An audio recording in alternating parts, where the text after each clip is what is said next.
Lieutenant General Mark A. Milley.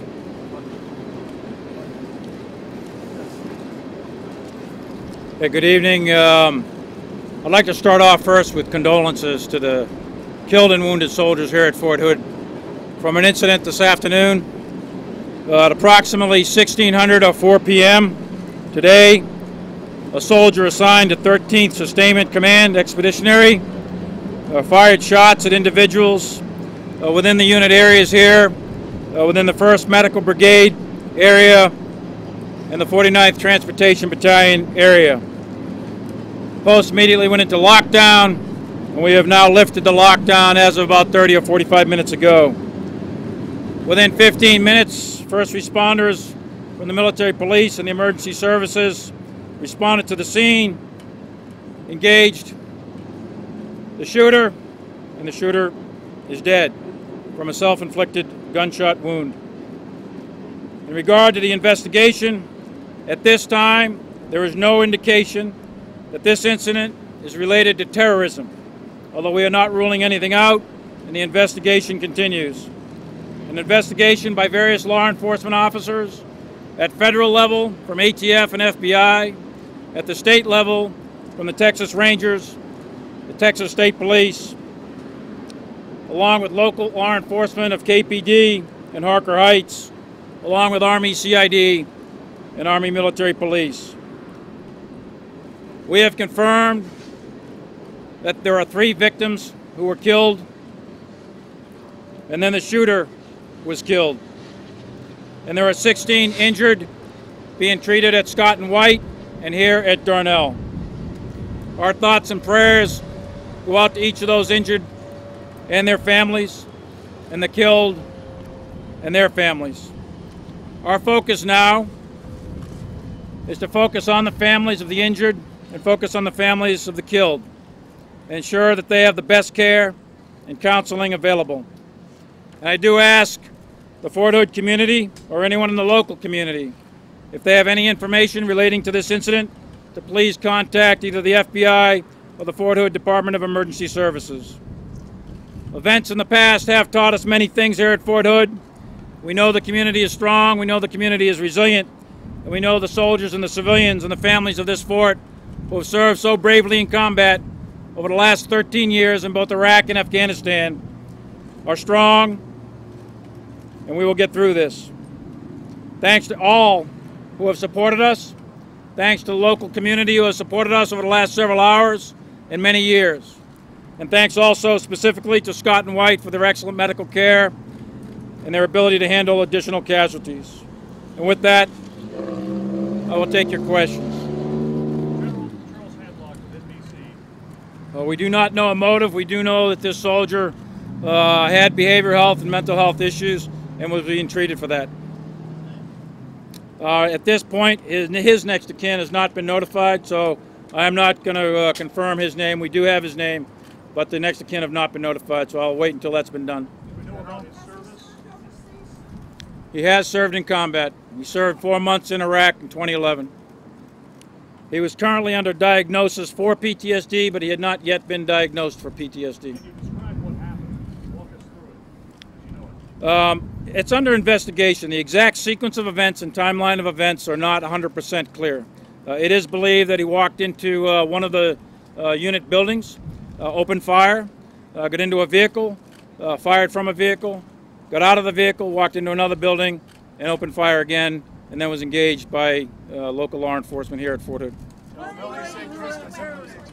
He was using a .45 caliber Smith & Wesson semi-automatic pistol that was purchased recently in the local area. I am not aware of an argument at the WTU. There are some initial reports there may have been an argument in one of the unit areas, but don't have any indication of an argument at WTU. Had he been in the WTU? He had not been assigned here to the WTU. Had he been in another? That we don't know. We're checking his background. He recently arrived at Fort Hood in February from another installation, and we're checking with the other installation to determine the background of the soldier. And obviously, we are digging deep into his background, any criminal history, psychiatric history, his experiences in combat, all of the things that you would expect us to be doing are being done right now. They were a result of the gunfire, either direct wounds from the gunfire. Some cases there was some glass that shattered, and some have some superficial wounds from that. Others, one was jumping a fence and got injured there, but it was a result of. He was not in the process of being transitioned out of the military, to my knowledge, at this time. General, can you say where his body was found? Was it in his car, next to his car, in the street, next to a building? His body was found in the parking lot where he was engaged by military police. When you say engaged, can you describe how they engaged this man? Military police officer responded, and he was approaching her at about 20 feet. He put his hands up, then reached under his jacket, pulled out the 9mm, and she pulled out her weapon, and then she engaged, and then he put the weapon to his head, and he died of a self-inflicted gunshot wound. I'm not ruling out terrorism. All I'm saying is there's no indication of it at this time. We have FBI and all the appropriate federal agencies and all of the various organizations searching all the internet, Twitter, Facebook, and all the normal association you would do, and the investigation on that part is ongoing. We do not have any indications of that right now, but I'm not ruling that out. Say again? We are not ruling in or out anything. The soldier is married, does have family, and again, we're in the process of notification. Were they here, sir, or were they living in some other part? They're in the local area, that's correct.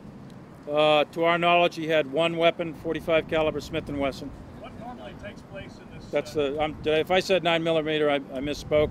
It's a .45 caliber Smith & Wesson. What normally goes on in this? Don't know how much ammunition. What normally goes? He was undergoing behavioral health and psychiatric treatment for depression and anxiety and a variety of other psychological and psychiatric issues. But he was not in the WTU at the time? He was not assigned to the WTU at the time. General, the female officer who engaged him, how would you describe what she did today? It was clearly heroic, what she did at that moment in time, and she did her job, and she did exactly what we would expect of a United States Army military police. He was not diagnosed as of today with PTSD. He was undergoing a diagnosis process to determine if he had PTSD. That is a lengthy process to be confirmed with PTSD. So was he diagnosed with a traumatic brain injury? There are reports, I don't know if he was diagnosed in the clinical sense. There are reports that he self-reported a traumatic brain injury previously coming back from the Iraq tour. Any sort of medications? He was on medications, that's correct. He was not a wounded warrior. He was not wounded in action to our records. No Purple Heart, not wounded in action in that regard. If you have a weapon and you're on base, it's supposed to be registered on base. This weapon was not registered on base. When this began, not again, here? My reaction was not again here. My reaction was to immediately make sure we had a read on the casualties, immediately secure the site, and immediately look for one or more shooters and to secure the installation. I wasn't thinking about not again or any of that. What do you think now? Right now, my concern is with the families of those that are injured and those that were killed. Well, I think the response from the law enforcement and the medical folks displayed clear lessons learned from the previous case, and I think that it was obvious that the response was swift and it was appropriate, both from a law enforcement perspective and from a medical perspective. Last question? I will be reviewing all of those procedures, that's correct. General, if you tried to... So thank you very much, I appreciate it. Also appreciate your support. We will hold a regular press conference daily until we get all of the information out into the public that we have. It's appropriate. I don't have a time for that, but the first one obviously will be tomorrow. And Colonel Chris Garver, our public affairs officer, will put that out. And I just ask for all your thoughts and prayers for the fallen and for the wounded in this particular case. Thank you very much.